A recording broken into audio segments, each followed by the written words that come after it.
¿Qué es la moral? ¿Qué es la ética? ¿Son lo mismo? Hola, soy Pedro López, misionero redentorista. Bienvenido al curso de Liderazgo y Dinamización Misionera.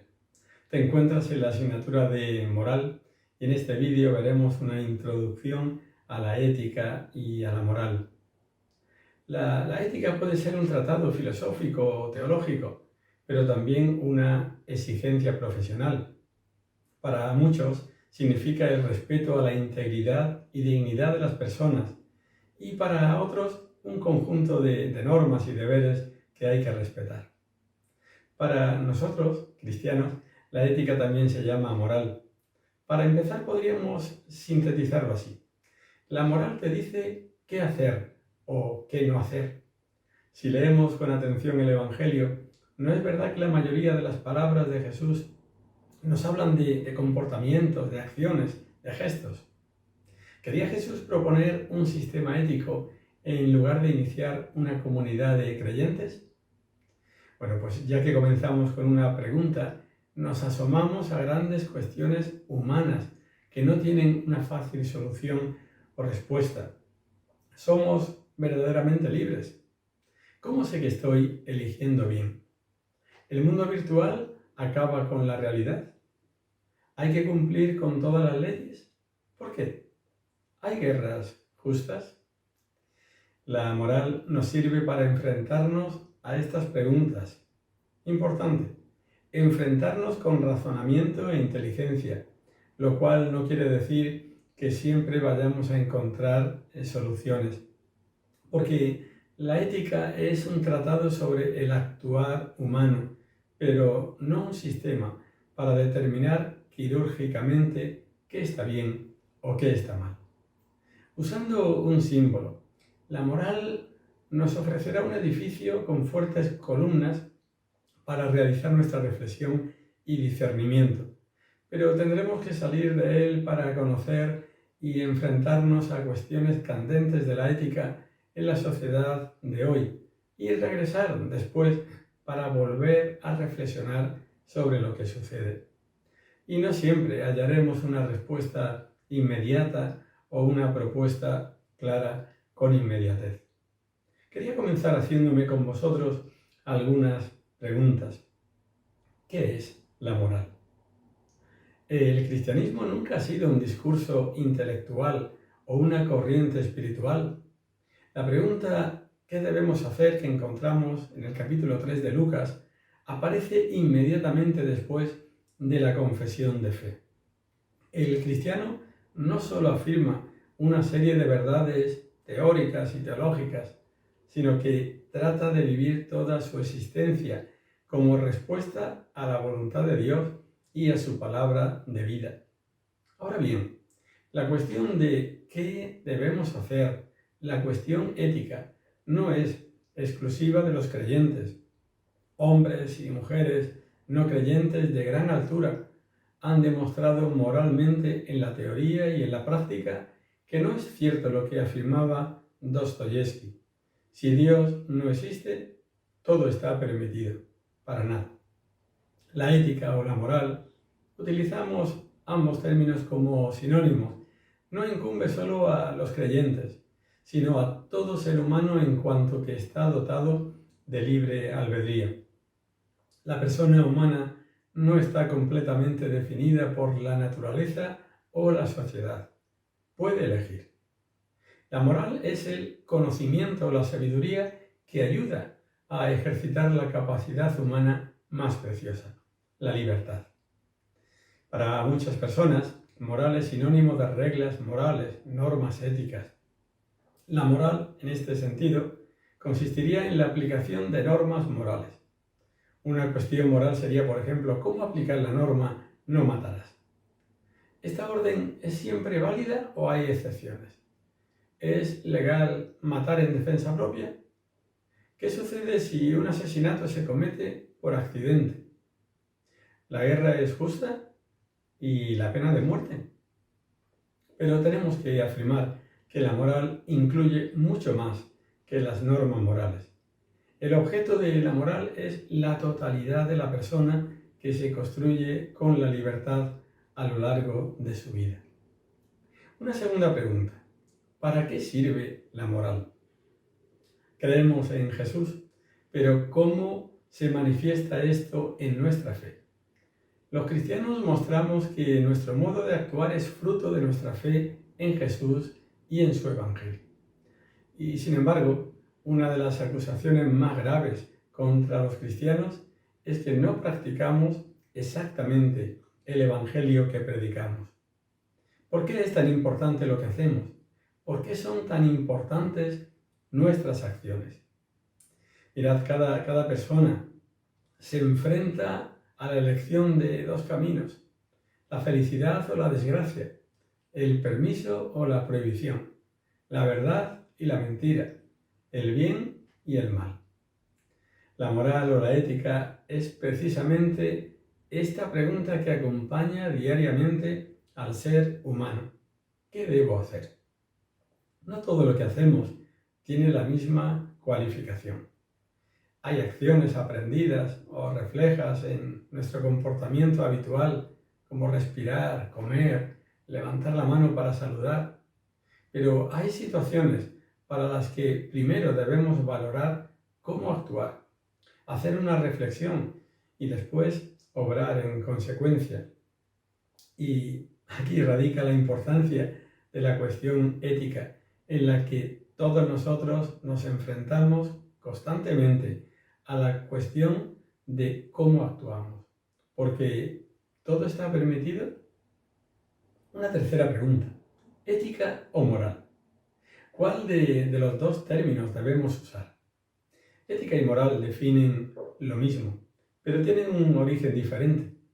Ambas palabras se refieren al estudio y a la reflexión de la acción humana.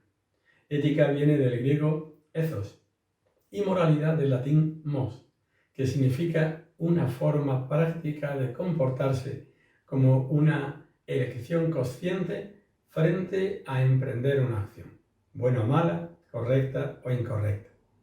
En palabras sencillas, son hábitos, costumbres, acciones diarias de una persona. Hay estudiosos que muestran que la ética se refiere al mundo civil y la moral se utiliza en el ámbito de la religión. Nosotros defendemos que las dos palabras significan lo mismo.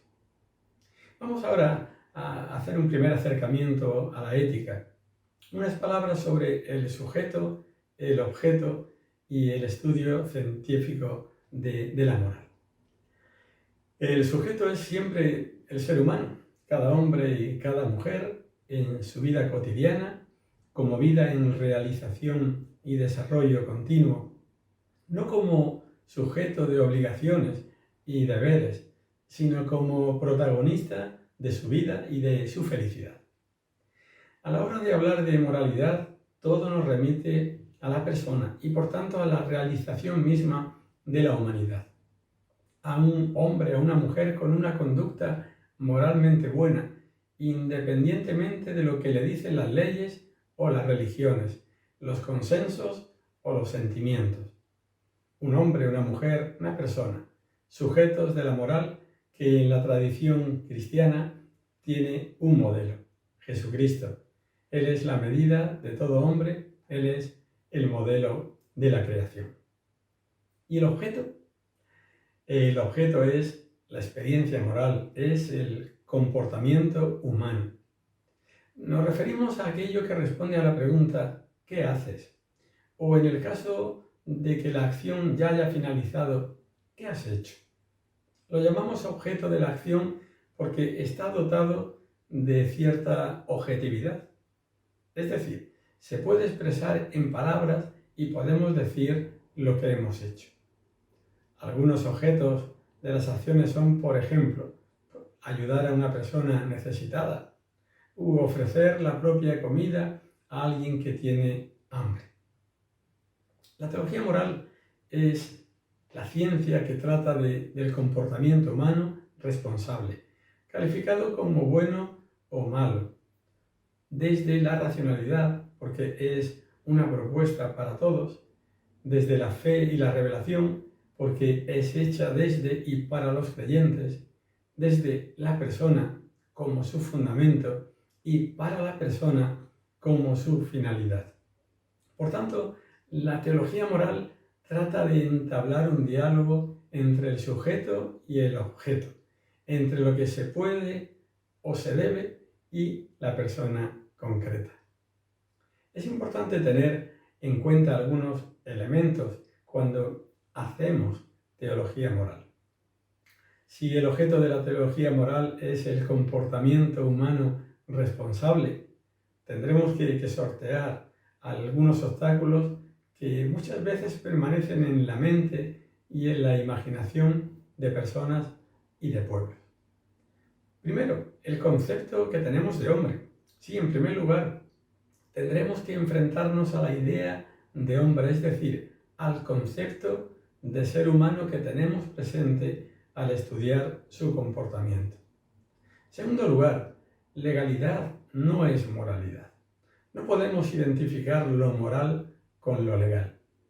Hay conductas inmorales que están respaldadas por las leyes, o al contrario, hay actos morales buenos que pueden ser calificados de ilegales e incluso penalizados. La muerte de Jesús en la cruz, por ejemplo, pues fue una condena justa, conforme a derecho, pero ciertamente fue moralmente injusta. En el tema del aborto, en muchos lugares está permitido, pero la pregunta es, ¿moralmente es justo acabar con la vida de un menor? Sí, ¿cómo, cuándo, por qué y de qué manera? En tercer lugar, religiosidad no es moralidad. Este tema está muy presente en el mensaje de Jesús que critica el respeto a las normas religiosas y la ausencia de misericordia. La parábola del buen samaritano que conocemos todos es un ejemplo de ausencia de compromiso religioso y práctica del bien moral, además de una denuncia al ritualismo, al clericalismo y a la devoción vacía. Consenso no es moralidad. La moral tampoco coincide con un comportamiento que es aceptado comúnmente o aprobado por la mayoría de un grupo social. La moralidad de las acciones y decisiones no dependen del consenso y de las imposiciones de grupos mayoritarios, y su valor se ve claramente cuando se imponen precisamente valores negativos en las sociedades. Sentimiento no es moralidad. Una conducta no es moral por el mero hecho de que siento que estoy haciendo lo que debo hacer. Es verdad que la subjetividad nos ayuda a comprender la responsabilidad que tiene una persona en sus propias acciones, pero lo moral también tiene una correspondencia con la sociedad y con los valores de la misma. Como dice Gaudium et Spes en su número 30, nadie puede conformarse con una ética meramente individualista. La consecuencia de todo lo dicho anteriormente nos acerca a un concepto de teología moral que sigue una hermenéutica inductiva, un concepto de teología moral narrativa, autobiográfica y experta en humanidad. Pues una vez que hemos hecho esta introducción, quería compartir con vosotros algunas notas sobre la historia y la actualidad del Tratado de Teología Moral. En primer lugar, una primera época, vamos a mirar a sus raíces históricas. Las raíces históricas de la teología moral están en la Edad Media. Encontramos una atención a lo moral en la patrística, es verdad, pero el tratado sistemático no aparece hasta el medievo con los autores escolásticos. Parece que el primero en utilizar el término teología moral fue Alano de Lille, que vivió de 1120 al 1202. Pero dentro de la escolástica encontramos tres corrientes teológicas que abordan el tema moral. Primero, Pedro Lombardo. Él es el autor de las sentencias que combina reflexión moral y reflexión dogmática, situando la cristología como marco en el Tratado de las Virtudes. Un segundo grupo es la escuela franciscana, que pone de relieve la primacía de la libertad, en la que destaca San Buenaventura con su afirmación de que toda teología en sí misma ya es ética.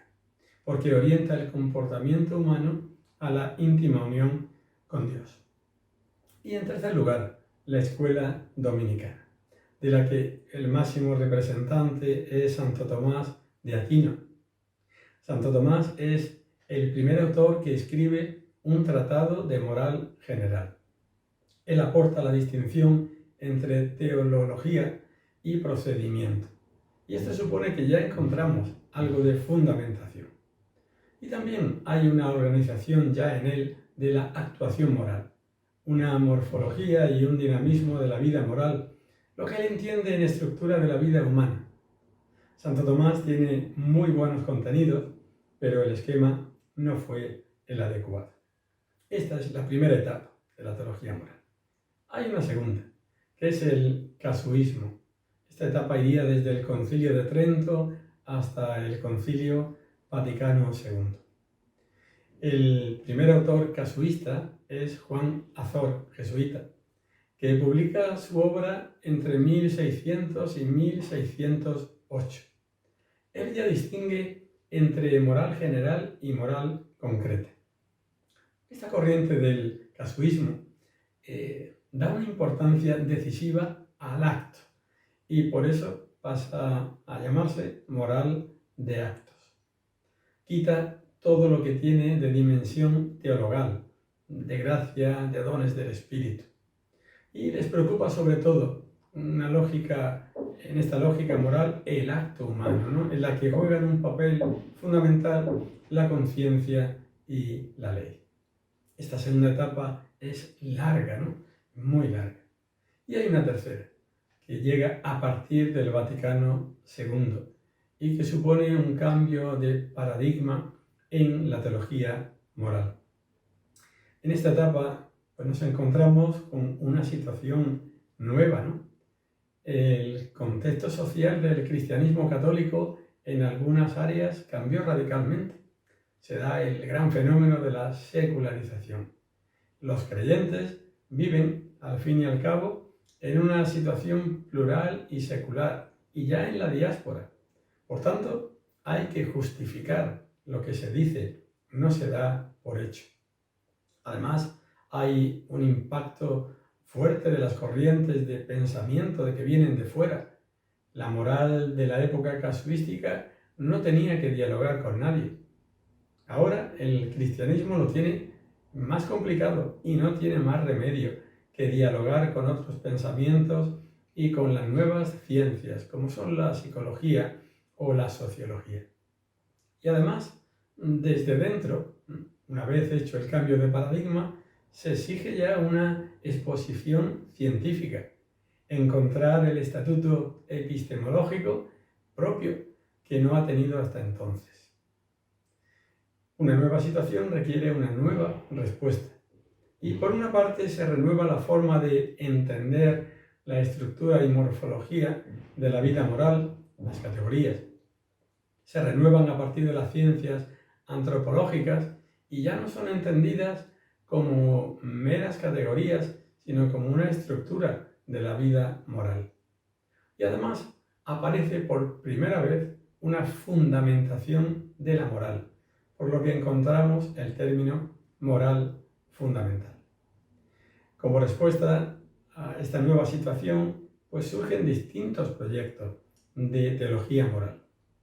La teología moral, después del Concilio Vaticano II, ha recorrido un largo, y fructífero camino en el que podemos distinguir, yo creo que tres grandes etapas. Los distintos proyectos al inicio es la época de los primeros manuales que se van publicando, después la crisis de los años 80, y esta crisis fue una época de confusión, de incertidumbre, que culmina con la aparición del Catecismo de la Iglesia Católica, en 1992, y con la encíclica Veritatis Splendor, 1993. Y hay una tercera etapa de normalización de posturas posterior, que es en la que nos encontramos. Elementos comunes son la referencia a la persona de Cristo, la pretensión de diálogo con la modernidad y el situarse en línea con la doctrina del Vaticano II.